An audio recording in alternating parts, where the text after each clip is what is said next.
Je suis très heureuse de vous retrouver pour rentrer avec vous dans ce temps de carême. Alors, je suis Odile Flichy. Je connais certainement beaucoup d'entre vous et peut-être pas tout le monde, mais heureuse d'être avec vous tous.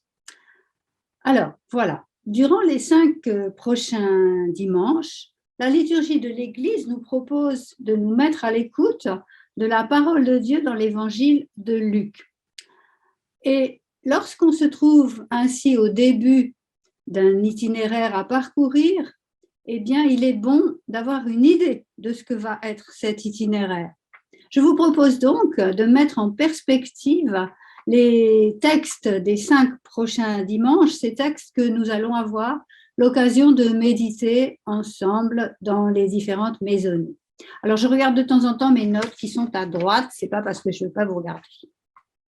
Alors, le premier dimanche, c'est le 6 mars, donc l'évangile de Luc au chapitre 4, les premiers 13 versets, et c'est le texte connu comme les tentations de Jésus au désert.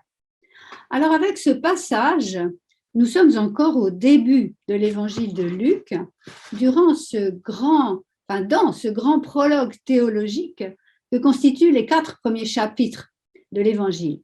Et avant que ne commence par l'appel des disciples au chapitre 5, le récit du ministère de Jésus en Galilée, Luc nous a révélé la véritable identité de Jésus, à savoir que nous savons depuis l'annonce de l'ange à Marie que Jésus, c'est le Messie royal promis à David et attendu par Israël.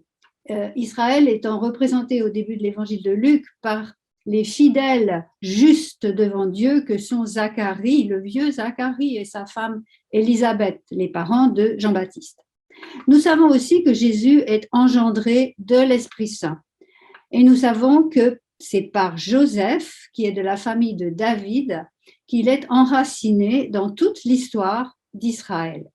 Et nous savons enfin qu'il a été investi de l'Esprit Saint lors de son baptême et reconnu fils de Dieu par la voix venue du ciel. Alors, dans notre texte, nous apprenons que Jésus est rempli d'Esprit Saint et conduit par l'Esprit au désert, dans ce lieu de l'épreuve vécue par le peuple de Dieu durant les 40 ans qu'il a passé au désert. En grec, le mot épreuve, ça se dit peirasmos plutôt, ce terme qui se traduit également par tentation, parce qu'il s'agit bien ici de l'épreuve de la foi, avec ces moments de doute et de remise en question de tout. On se souvient que les Hébreux dans le désert avaient simplement le désir, ont été tentés de douter et de retourner en Égypte. Donc, pour nous, c'est comme si le carême qui s'ouvre pour nous tous, c'est comme si ce carême nous remettait au désert sous la conduite de l'Esprit pour affronter nos tentations ou nos épreuves d'infidélité à Dieu et entendre la question décisive, si vraiment tu es fils ou fille de Dieu, et pour, comme Jésus, choisir de vivre de sa parole et de nous en remettre à son amour de Père. Ça, c'est le premier texte. Le dimanche suivant, nous allons au chapitre 9 de l'Évangile, au verset 28, et là, il s'agit de l'épisode dit de la transfiguration. Alors, que s'est-il passé entre-temps? C'est qu'après avoir, dit le texte, épuisé toute tentation possible, le diable a laissé Jésus jusqu'au moment fixé, dit le texte, et ce temps fixé, c'est le kairos de l'épreuve ultime que sera sa passion. Revenu en Galilée, avec la puissance de l'Esprit, toujours au chapitre 4, Jésus enseigne dans les synagogues et sa renommée s'étend. Dans la synagogue de Nazareth, il annonce l'accomplissement de la prophétie d'Isaïe. Vous savez, aujourd'hui, pour vous qui l'entendez, ce texte s'accomplit. Et le texte dit « L'Esprit du Seigneur est sur moi parce qu'il m'a conféré l'onction pour annoncer la bonne nouvelle aux pauvres. » Et voilà, Jésus, à ce moment-là, commence son ministère en Galilée en proclamant la bonne nouvelle du règne de Dieu et en guérissant tous les malades qu'on lui amenait. Tout de suite, il a appelé des hommes à le suivre, ces pécheurs que sont Simon-Pierre, Jacques et Jean, et qu'il a appelés à devenir des pécheurs d'hommes. Puis, il a ensuite appelé Lévi, le collecteur d'impôts, chez qui il prend un repas, en signifiant par là qu'il est venu appeler non pas les justes, mais les pécheurs, pour qu'ils se convertissent. Ça, c'est au chapitre 5. Et peu de temps après, il a choisi 12 de ses disciples qu'il a appelés apôtres et à qui il donne puissance et autorité sur tous les démons et il leur donne puissance de guérir les malades avant de les envoyer en mission et pour proclamer le règne de Dieu et faire des guérisons. Juste avant ce passage, Jésus a interrogé ses disciples. « Et vous, qui dites-vous que je suis ?» À la réponse de Pierre, qui est juste, qui est « Tu es le Christ, fils du Dieu vivant », Jésus répond avec sévérité, comme pour l'empêcher de se méprendre sur la signification du mot « Messie ». Et Jésus annonce à ce moment-là, pour la première fois, sa passion et sa résurrection. Et voilà le chemin qu'il invite ses disciples à prendre à sa suite. Si quelqu'un veut venir à ma suite, qu'il se renie lui-même et prenne sa croix chaque jour et qu'il me suive. On est au chapitre 9, au verset 23, juste avant notre passage de ce dimanche. Donc le récit de la transfiguration est explicitement relié à cet épisode de la confession de Pierre, puisqu'on dit environ 8 jours après ces paroles. Et la théophanie qui est racontée vient confirmer en quelque sorte les paroles de Jésus, c'est-à-dire que c'est bien celui qui mourra sur la croix qu'ils vont voir transfiguré de la gloire de Dieu, celui que la voix de la nuée reconnaîtra comme mon fils, celui que j'ai élu. Donc, après l'expérience du désert, nous voici peut-être comme Pierre, tentés de rester dans la contemplation de la gloire de Jésus en l'ayant isolé dans une tente. Mais, nous dit Luc, Pierre ne savait pas ce qu'il disait.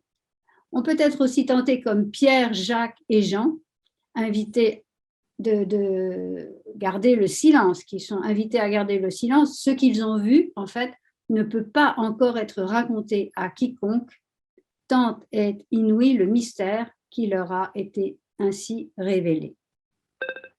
Voilà le deuxième dimanche.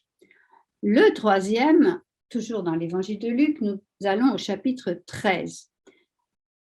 En fait, peu après l'épisode de la transfiguration et après une deuxième annonce par Jésus de sa passion, une parole que les disciples ne comprennent pas, dit le texte, car elle leur restait voilée et ils n'en saisissaient pas le sens, alors il est dit que Jésus prend résolument la route de Jérusalem.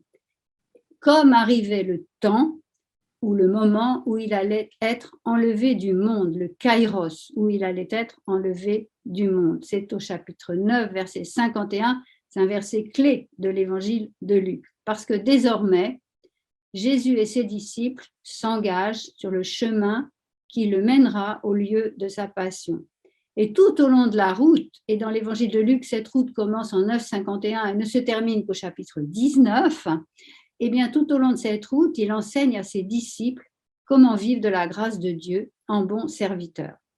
Et notre passage du chapitre 13, versets 1 à 9, qui raconte la parabole dite du figuier, notre passage souligne l'urgence de la conversion pour ceux et celles qui s'engagent ainsi à sa suite.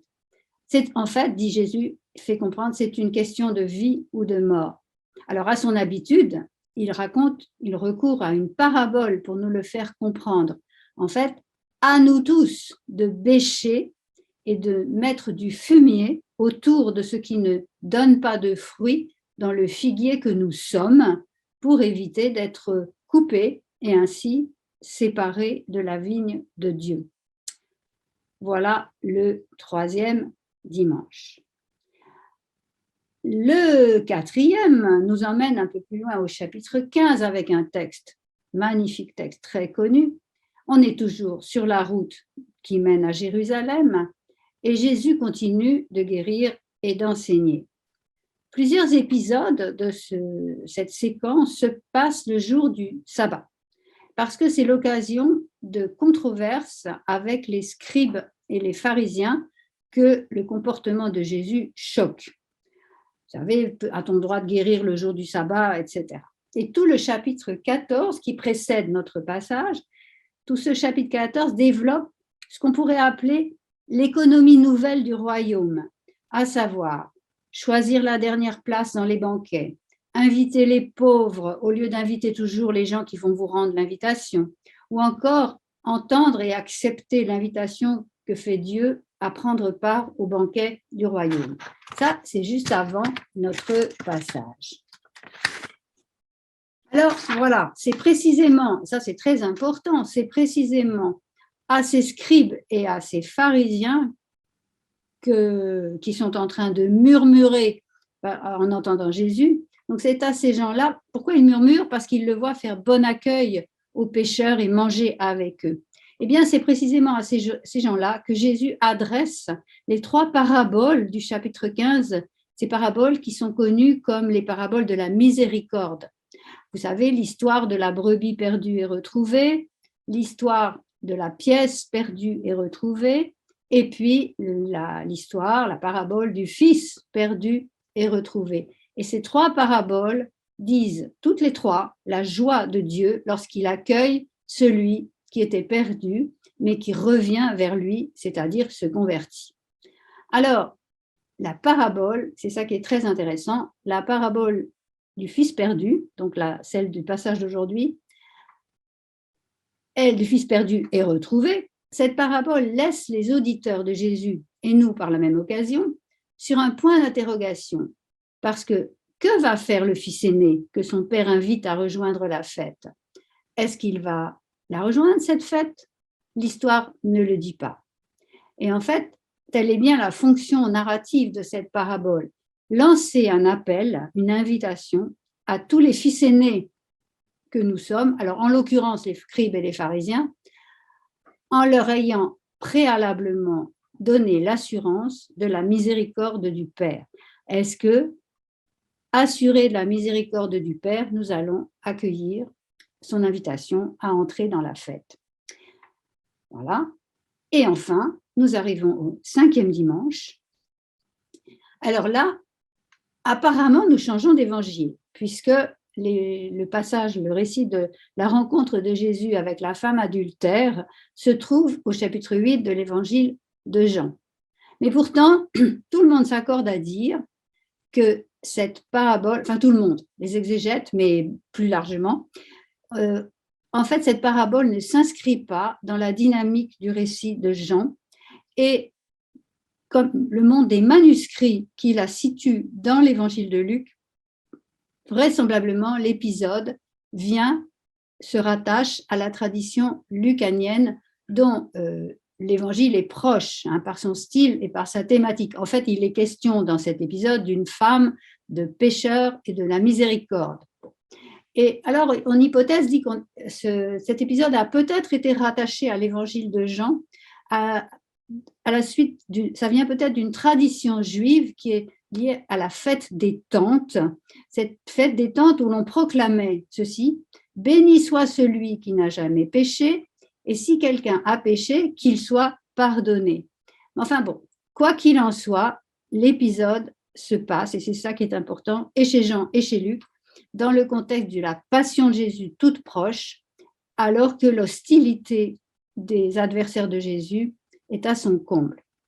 Alors, on comprend le choix de la liturgie de proposer ce texte dans la dynamique lucanienne des récits précédents, parce que après le Père miséricordieux et plein d'amour du chapitre 4, le Fils, à son tour, refuse de condamner la femme adultère menacée de mort, et il la sauve du danger, l'invitant à repartir sur un nouveau chemin en retrouvant la relation à Dieu. « Va et ne pêche plus », lui dit-il.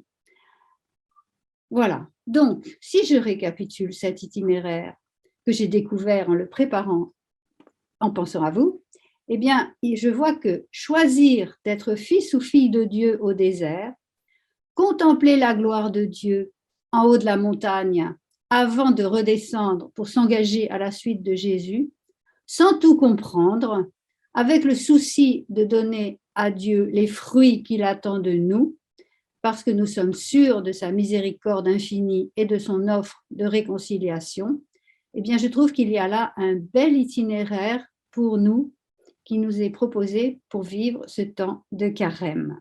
Alors, bon carême à tous et toutes.